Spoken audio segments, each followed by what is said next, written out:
what we'll do is first have a few words from Dr. Sobh, and then after Dr. Sobh concludes, we're going to make Dr. Sobh, Amy Ronaldo, and Jake Ward honorary members. Okay? Dr. Sobh, if you would, please.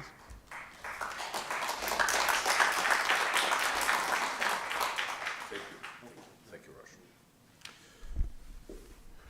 Good afternoon, this afternoon now. First of all, thank you so much for the kind remarks, and it really does give me great pleasure to be here and to see the inception of this new chapter. We are an amazing and elite university. I am incredibly proud to be part of this great team.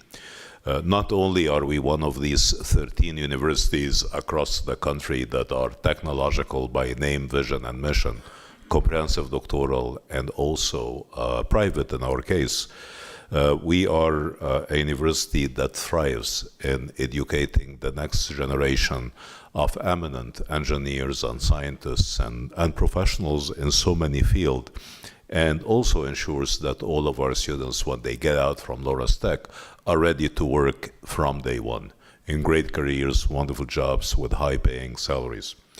And of course, like any other great university, universities evolve over time. This university, when it was established 92 years ago, was primarily a workforce development school that emphasizes after-hours training, right, for engineers and scientists, so they can work during the day, finish their education or get more education and professional development and or degrees at night, and that would help them on their career path to doing better in life and in their professions. The next 90 years have seen amazing shifts and changes and evolution of our character.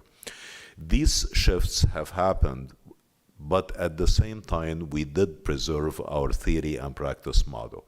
We have always been a university that emphasizes preparation for the workforce. We have always been a university that emphasizes experiential education.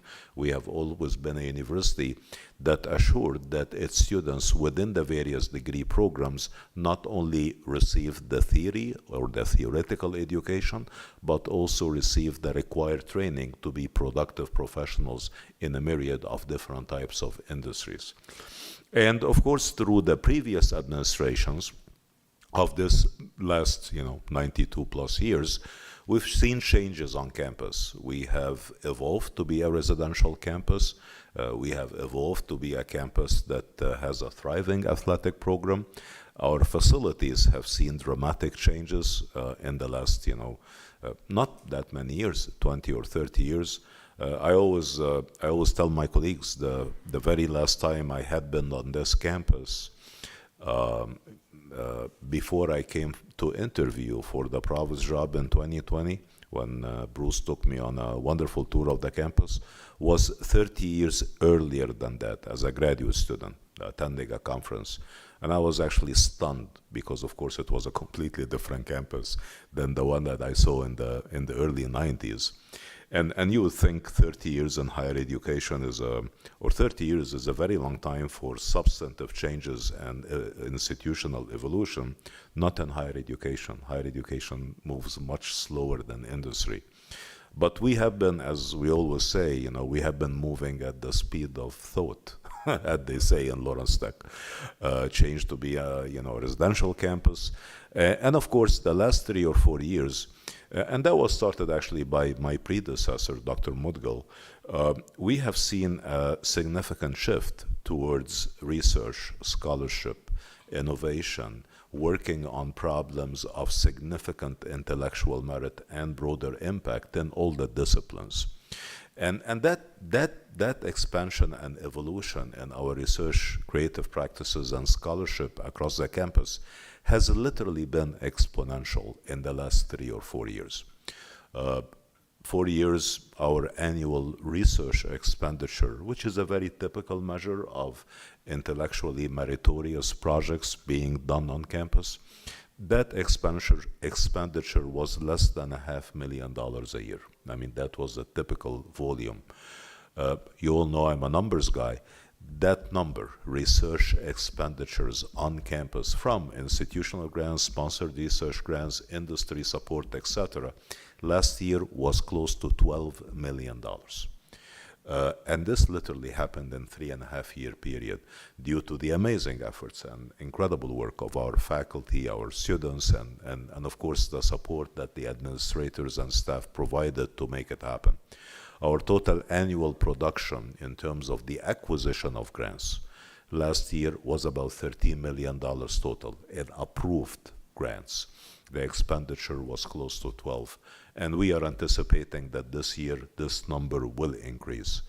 Our faculty and students are doing exceptional work, not only of great intellectual merit, but in many cases also in applied research that directly impacts industries and companies, not only in the state of Michigan, but across the Midwest, and indeed across the country and the world. And of course, part of that natural evolution is our intellectual,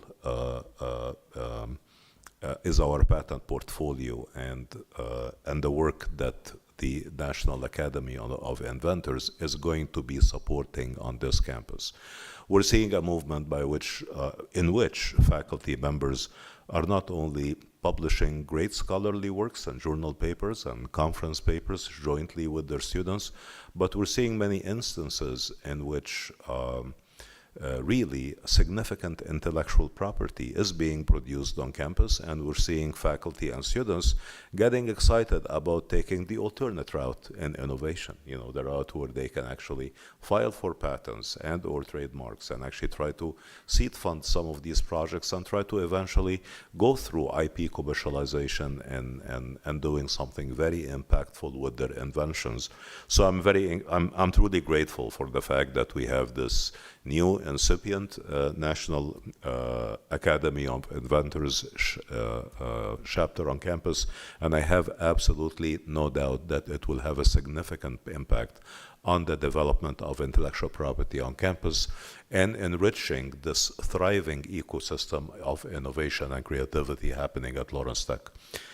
In closing, again, we are an eminent educational institution, and that does not mean that we only dispense knowledge, meaning teach. We also create knowledge. I mean, that's the whole point of doing all of this amazing work in scholarship and research. We are creating knowledge that would be beneficial not only to the region, but humanity in general. That's really an ingrained part of our identity as a technological creative university in the 21st century. And again, I'm grateful to the leadership and Roger and the other colleagues who have helped bring this chapter to light at Lawrence Tech, and I can't wait for amazing and transformative positive outcomes in the years next. Thank you all for your time. Thank you.